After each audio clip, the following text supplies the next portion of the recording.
Hi, welcome to another episode of the 1974 F100 frame swap onto a 2003 Crown Vic frame. Thank you for watching Colin Customs Garage. Now let's get on with this episode. Hope you guys enjoy it. It's not the longest episode. There's not a whole lot involved in it. It's a lot of preparation, a lot of different cutting and stuff like that, but it's just a lot of preparation more or less, because I end up needing help to finish what I've got started on this episode. So there will be another episode that completes this episode, but I want to go ahead and get this episode out there because it's been a moment since I've posted a video. So I hope y'all enjoy. Hi, welcome back to Colin's Customs Garage. It actually feels pretty nice out here for it to be December. Shouldn't feel this nice out here, but yeah. So I am going to try to get this bed off today. As you can tell, you look over there, that whole thing is rusted out pretty bad. And I mean, it's rusted all the way down, rusted all the way in there. I mean, it's bad. So what I'm going to end up having to do is cut the whole center section out of this floor, because the edges up by the wheel wells, essentially all the way up to there and all the way back there, the only real rust when it comes to that is up at the front. So that part's gonna be getting cut out anyway, because when I gotta shrink this bed down, so, and I'm gonna have to make new cross members and stuff like that from when I put it on the Crown Vic over there. So I'm not too worried about the middle of this bed. I did get my hands on another long bed that the floor is good in. The outside is rusted, which is really weird, but I'm going to end up using that floor to patchwork my floor and get it all lined up in. And once I do that, I'm essentially going to double layer this bed. I saw a video on it. It looked pretty cool. It's going to have a little trap door spot up here, toolbox kind of deal. Black diamond plate is going to come up to the rail. I can pull it open. I got tools and whatever else the hell I want in there. And then on the back there, when I shut the tailgate, I'm going to have a little hideaway spot that's right there that you can't really see into unless you open the tailgate. All in all, it's going to give me probably about 6 inches from the floor to the rail, so you won't be putting a whole lot in this bed. But there again, it's not really going to be doing a whole lot anyway. It's more or less going to be for show. So I'm going to take my trusty old Sawzall here, and I'm going to get to cutting. So I'll give you an update as soon as I get it cut. Until next time. All right, here's an update. Got, as you can tell, oh shoot, sorry, all that's free all the way to the back. Cut the filler neck too, don't matter, I'm not using it again. Got this whole side raised, got a chop block underneath it. And then if you look, all this rust actually came in handy. I didn't have to cut nothing on the front, had to cut some mess over there. But like I said, this bed's ready to come off. I just got to get somebody to help me actually pull it all the way off, and then I can start looking at shrinking this thing down.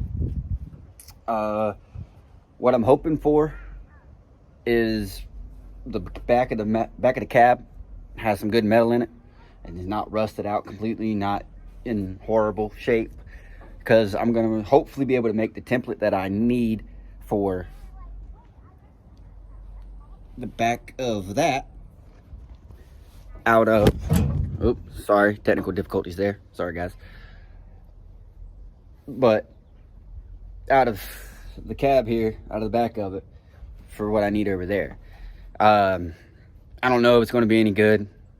I'm trying to reuse as much metal as possible, trying not to spend a whole lot of money on metal, but if I got to, I got to, and I will if I will. So it's one of them things.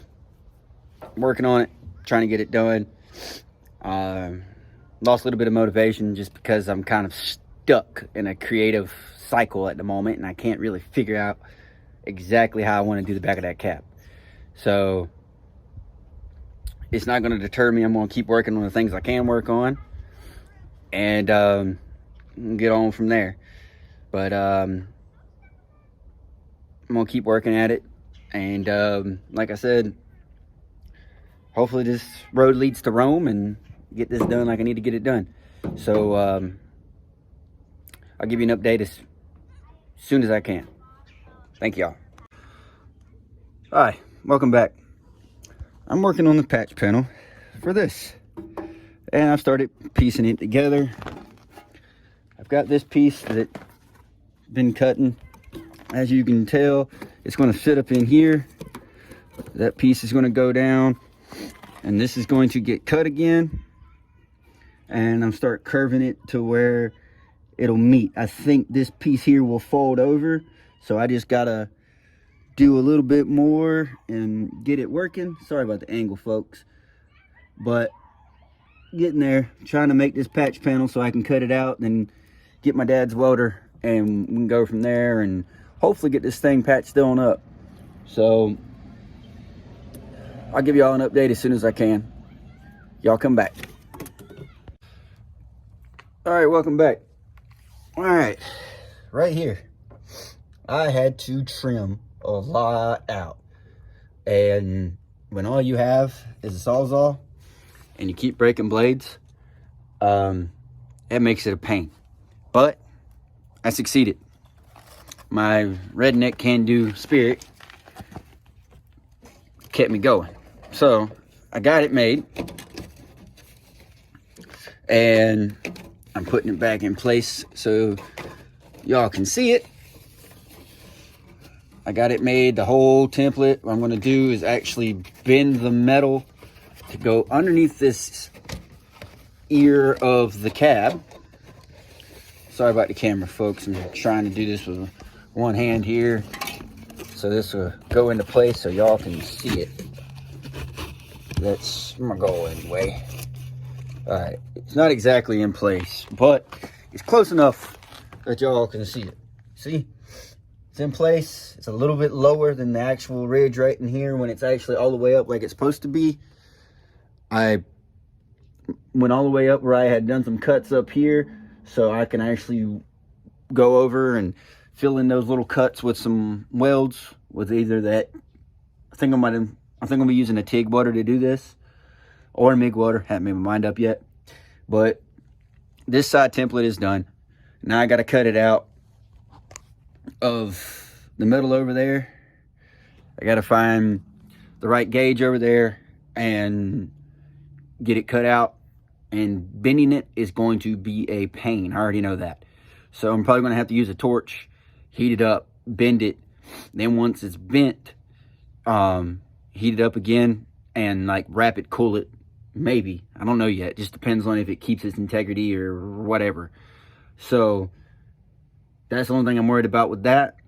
But when I cut a lot of this out, the cab itself came back into how it was supposed to be. So what I'm assuming is the other side is more of the same. So when I get done, what I'm going to do is I'm actually going to remeasure everything on the cab, and I'll make sure the cab is still sitting flush, sitting straight, sitting level. So that way, when I go to put this in place, this is going to be my anchor point to start off with, and then I'm going to worry about the back, then I'm going to worry about the dash, and so on and so forth. So plugging away, getting it done. But I'm going to make the other template. I'm not really going to show y'all that I made the other template because you saw this one. You didn't see me go through the steps that I went through to make it and all the mess, but it's 3 pieces of cardboard that are taped together with painter's tape and dug out to make fit where I need it to fit. So you can use poster board, you can use cardboard, heck, you can even use the sheets of paper that go to an easel where you just roll it over the top and throw it up here. It's a pain, but you can do it. So with that being said, thank y'all for watching, and I'll have an update for you soon, I hope. I'm hoping to get this panel cut out tomorrow, and we'll go from there. So I appreciate it, and hit that like, subscribe, and follow button. You can share these videos, send them to people. I don't really care. Just get it out there. That's what this is for.